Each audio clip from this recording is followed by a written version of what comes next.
चले जाओ, चले जाओ, चले जाओ, सनातनी चले जाओ, चले जाओ, चले जाओ, सनातनी चले जाओ, चले जाओ, चले जाओ। भारताच्या सर्वोच्च न्यायालयाचे सरन्यायाधीश भूषण गवई यांच्यावर वकील राकेश किशोरने केलेल्या हल्ल्याचे पडसाद आज राज्यभर उमटत आहे।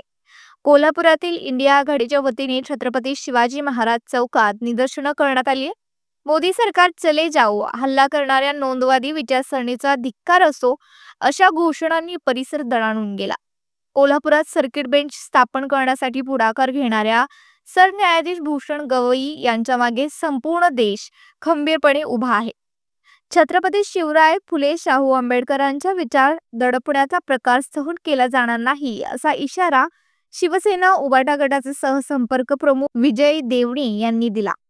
जनता पक्ष अराजकता माजवत आहे। जाती जातीमध्ये धर्माधर्मामध्ये भांडण लावण्याचं काम सुरू आहे आणि यामध्ये सरन्यायाधीश भूषण गवई हे फुले शाहू आंबेडकर छत्रपती शिवाजी महाराज संभाजी महाराज आणि तारा राणीचे विचार घेऊन या देशामध्ये काम करत आहेत। आणि अशा एका मोठ्या व्यक्तींना ज्यांचा या कोल्हापूरच्या छत्रपती शाहू महाराजांच्या गावानं पहिला मोठा सन्मान केला, छत्रपती शाहू महाराजांचा आदर करून त्यांनी सर्किट बेंच स्थापन केलं, ते गवई साहेबांच्या पाठीशी फुले शाहू आंबेडकरांच्यावर प्रेम करणारी या देशातील कोट्यावधी जनता त्यांच्या बरोबर आहे। यासाठी आम्ही इंडिया आघाडीचे लोक एकत्र जमलेलो आहोत।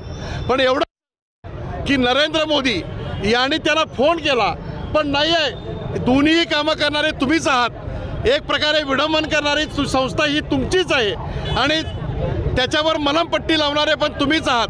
हा सगळा व्यवहार बंद करा। आज जर बघितलं तर चांगल्या चांगल्या स्वतंत्र राज्य मागणाऱ्या लोकांना सुद्धा जोधपूरसारख्या जागेने अटक केलं जाते। भारतामध्ये भारतीय जनता पक्ष हुकुमशाही आणून पाहतो आणि फुले शाहू आंबेडकरांचा विचार दडपण्याचा प्रयत्न करत आहे। हे आम्ही कदापि सहन करणार नाही।